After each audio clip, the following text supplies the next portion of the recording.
Welcome to Seeking Alpha Editors Roundtable. Alpha Talks, what moved markets this week?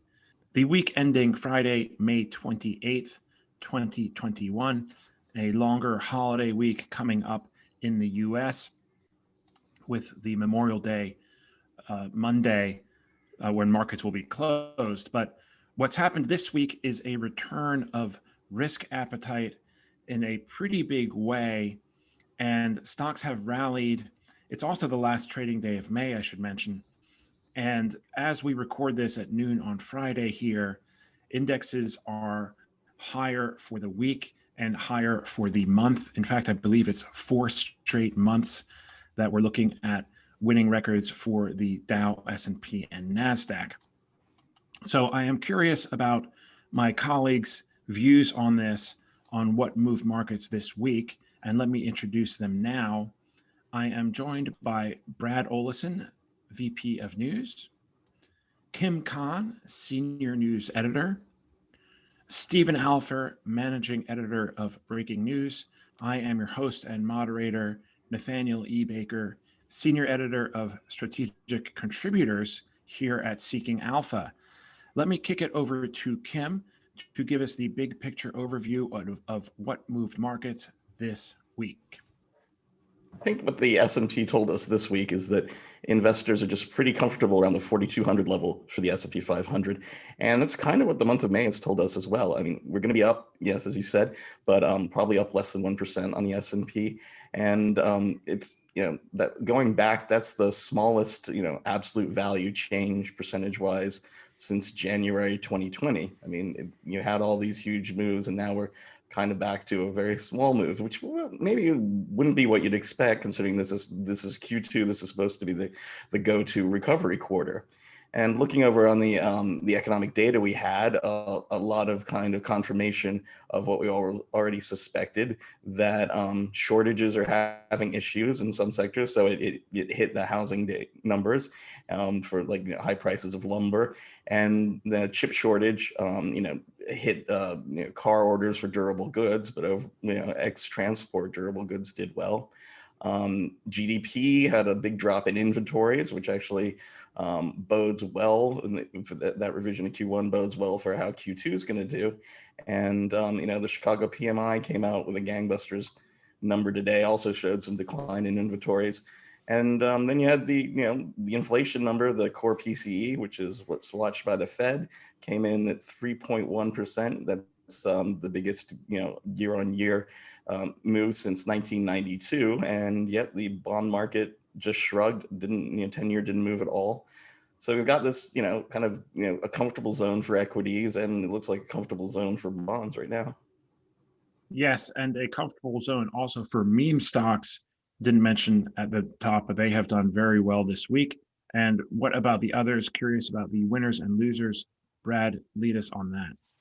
Yeah, so as Kim mentioned, not a whole lot of move on the top line gauges, but a lot of movement internally. We saw this was more of a reopening week.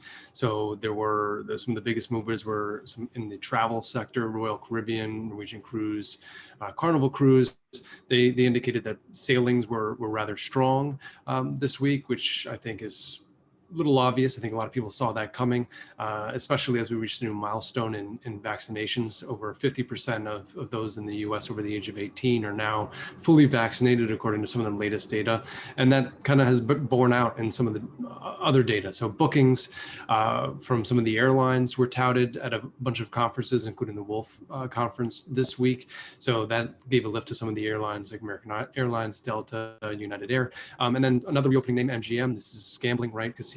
That was also one of the standout winners this week. Airbnb and Expedia, although they didn't make the list, there were some anecdotal reports that they have been sold out in some of these communities for travel. Again, we are recording this right ahead of the Memorial Day weekend, right, where the travel is supposed to be well up over 60% year over year. Obviously a low base coming off of the pandemic year, but at the same time, there are some indications that travel is going to be just broadly healthy. As you mentioned, Nat, the meme names were also big winners, although not in my S&P 500 list that I tend to look through. Yeah. Not yet, right? So who knows if AMC continues at this torrid pace, maybe their market cap might kind of put them on the S&P radar. GameStop, obviously one of those. AMC I just mentioned, and Beyond Meat was the new meme or Wall Street Bets Reddit focused name that was brought to the fore this week, and all those names up tremendously. AMC clearly the winner there. On the flip side of a reopening week, you're obviously going to have some weakness in utility names. There we have a lot of the healthcare stocks, the larger healthcare pharmaceutical names, Merck, Amgen, Gilead, and Vertex, which some of those were big vaccine optimism related names. And so those have kind of taken a little backseat as the pandemic is slowly fizzling out in certain parts of the world. Obviously, India still raging there, and hopefully some of the vaccines can get there imminently. Dollar Tree was another kind of defensive name. They also had earnings, though, this week, which tended to contribute to some of their weakness. Yeah, it's remarkable, the statistics that we're seeing around travel and all this reopening. If you've watched any sports this week, you know that fans are back in arenas and ballparks in major ways. Go Knicks, by the way, and playing tonight at Atlanta. But the bottom line here is, if you are watching this and you have not yet left for your holiday weekend, you will hit traffic, guaranteed. In fact, maybe if you already left, you hit traffic anyway. One name I didn't mention on the travel route, we got Ford, right? Yeah. Big electric event this week. So I guess orders going gangbusters for their F-150 Lightning. I think over 75,000 pre-orders now. So maybe next year you'll see one of those on the road for Memorial Day. Fans are back in stadiums, and Philly fans are already getting banned from stadiums. So Yeah. things are getting back to normal. And a Knicks fan, too, got banned. So it wasn't just Philly fans this time. Stephen, speaking of Philly, what were you watching this week? Before I get into Bitcoin, Other than the Sixers and stuff, but go ahead. Yeah, I don't watch pro basketball. I did hear about that incident. It's interesting. The last couple of weeks we've had retail earnings reports, and like last week, like kind of as expected, all the retailers reported just blowout numbers, right? But the stocks all went down, and everybody's like, well, if everybody, the stimulus checks are priced in, the reopening trade's priced in, fair enough. Then this week, you also had a lot of blowout numbers, but the stocks reacted, many of them, by going sharply higher. So trading is hard, investing is hard, or short-term trading is hard, right? But getting to Bitcoin, it's been a very newsy week. Over the weekend, we had the so-called Bitcoin Mining Council announced to try to appease, bring Elon Musk back into the Bitcoin fold. It met very mixed reviews from kind of the Bitcoin crowd. I said mixed to negative, probably. I'm reminded of that movie, The Social Network, we've all seen, where Sean Parker first meets Zuckerberg and the other fellow for the first time. And they're saying, should we put advertising on Facebook? And Parker goes, what you've got with Facebook is cool. Advertising is not cool. Well, Bitcoin mining councils aren't cool. I would imagine the folks who started Bitcoin up, Satoshi, Hal Finney, Nick Szabo, if they were still around, they would probably, and they knew what it had become with this Bitcoin Mining Council trying to appease, climate change folks. They probably would have started the thing in the first place, is my guess. But yeah, Bitcoiners are fighting a totally losing battle on that. The folks who are going to hate Bitcoin and say it's boiling the oceans, they're going to say it no matter what these guys do, whatever reports they produce. Fred Thiel, who runs Marathon Patent, who's trying his best to appease that crowd. I mean, he could set up every single one of his miners next to a waterfall and stick a wire in it and run his miners off that, and it still wouldn't, kind of please the folks who hate Bitcoin. So the bear market continues. I would expect rallies to continue to be sold. I would expect Bitcoin to continue to react negatively to bad news. It reminds me of tech kind of in early 2000 right now. Yeah. Aren't the Bitcoin folks meeting down in Miami this weekend, or is it next week for some? Well, they had a big conference this week, the CoinDesk Consensus Conference. That was virtual. And then there's going to be a live conference next week in Miami, right, which I'm actually going to be attending. Oh, really? Okay. Well, so if they watch I'm happy to report back from there. Yeah, that'll be interesting. And also report on whether you get any batteries or stuff like that thrown at you for your views on Bitcoin. All right, let's move on to the next segment of the show, where we discuss our favorite stories, seeking alpha articles, or other items of interest that we've seen read or contributed to this week. And let's start with Kim. Well, we've already mentioned it. It's AMC, but I think it's worth going a little more. Start with the numbers. It's tripled this week. It's approaching $16 billion market cap. It's up 1,200% for the year, and short sellers have lost about $1.3 billion just this week on the stock. And I think that what's interesting to me was looking at the differences this time around from what we saw in January. And one thing is the volume and just the amount of volume on AMC, that it's broken away from trading in tandem with GameStop. They used to see like both of them, going up or going down. And now, but AMC's volume has been more than Tesla in the last 3 days, which is kind of unheard of. And this basically suggests to me that, the retailer investor is not the only one who's in on this. I mean, the hedge funds were already talking about next time this comes around, we'll be ready. And I think they were, and there's just like a huge amount of call option volume going on. Somebody's got to be buying these things up and then selling them again. And I don't think it's all the Wall Street Bets crowd. And if you look at Wall Street Bets, actually the board, it's not universally like, AMC strong. I mean, there obviously are a lot of, big believers in AMC and going to the moon and things like that. But there's a lot of thinking, this has gone too far. A lot of, questions on the main discussion thread about, is it time for some puts? Is it time, to cash in? Because, and it doesn't seem to have the same, directed drive. We're just going to drive this thing as far as where it goes and break a Wall Street institution. I think this has kind of got a little different vibe to it. And I think Rich Greenfield was out today saying he doesn't even think it's a short squeeze. He thinks it's just like, changing hands and it's not the shorts getting burned. So we'll see how it pans out, but still just a huge move. Wow. So the volume on it, having more volume over Tesla, is that the equity or the options or both? That's equity. Just wow. So that's remarkable because Tesla is an S&P 500 stock for now. Yeah. As we know. Yeah.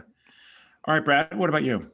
I'd just like to draw the connective tissue from last week into this week and through all of the themes that we've mentioned, and I'd like to just jump onto NVIDIA. So some of our watchers will remember us talking about gamers and the inelasticity of gaming demand and how, that are arguably video games are an inelastic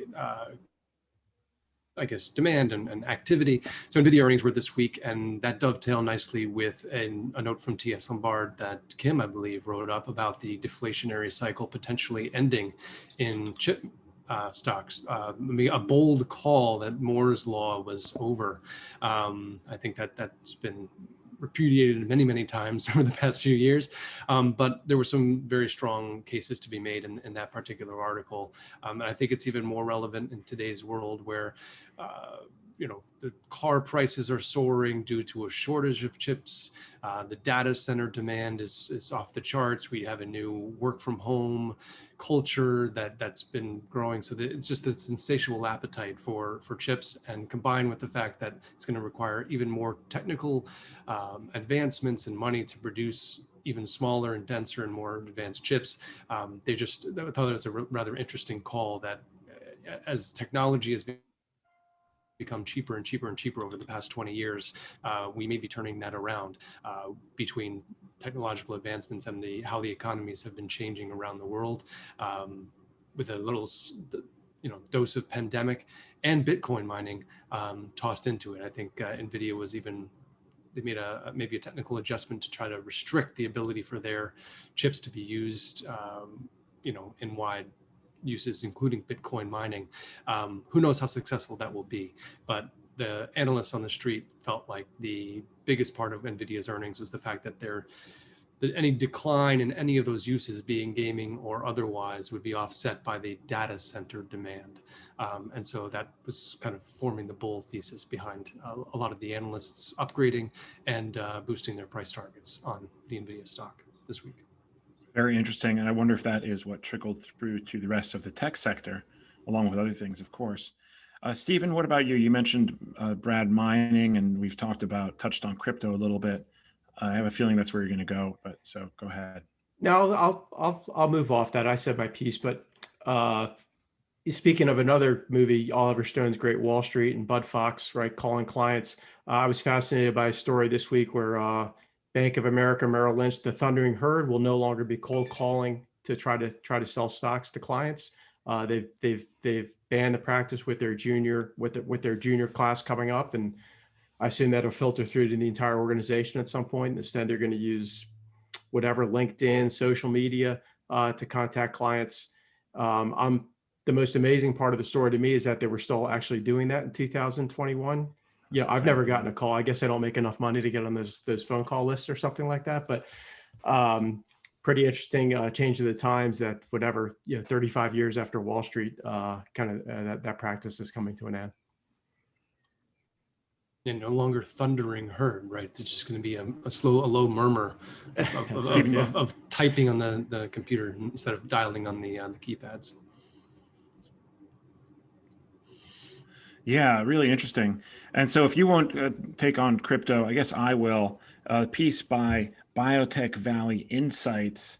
Title is Sell Your Bitcoin Today and Do Not Look Back. Published on May 25th, which I guess was Monday or Tuesday. Can't remember which. But they write here, as I warned readers in my previous article, Bitcoin has collapsed around 50%. Target price of Bitcoin, they have around 15 to 20,000.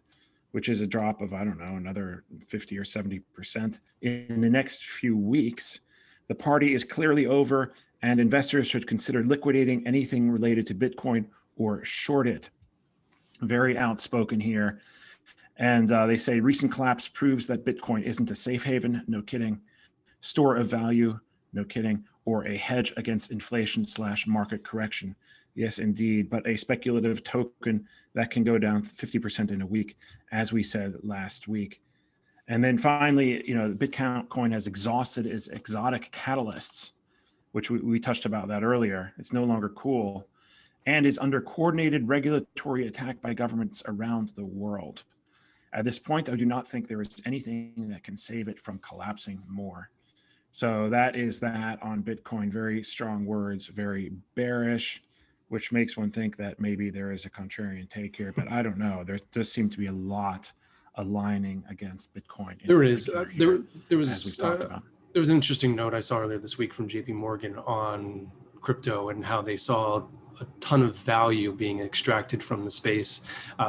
But there were some positive takeaways from this latest crash. And despite the fact that the market depth evaporated when it was needed most during the latest volatility, they did say that the fact that the volumes did return and there were some other mechanisms associated with market functioning that tended to lend support to the space, that all is not lost. It isn't as hokey as it seems, and that all the different players in the market are lending support to the space, and that there is some technical backdrop that is supportive of a more mature asset. As much as you'd like to say that any asset that can decline 50% is immature, JP Morgan seems to think that it's not as cut and dry as it seems. Again, analysts speaking out of both sides of the mouths, but nevertheless, just some interesting takeaway there.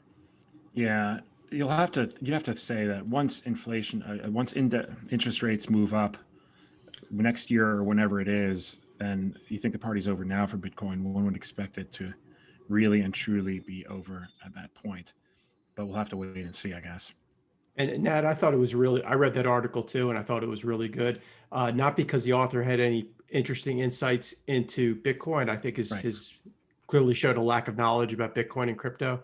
But he showed a lot of knowledge about just considering it an asset and the recognition of a bubble and kind of the stage that we're in at the bubble, right? We're in the anxiety stage.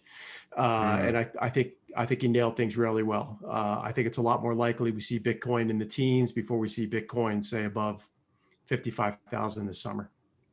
And that doesn't mean the death of the asset. That just means, it's a bear market right now.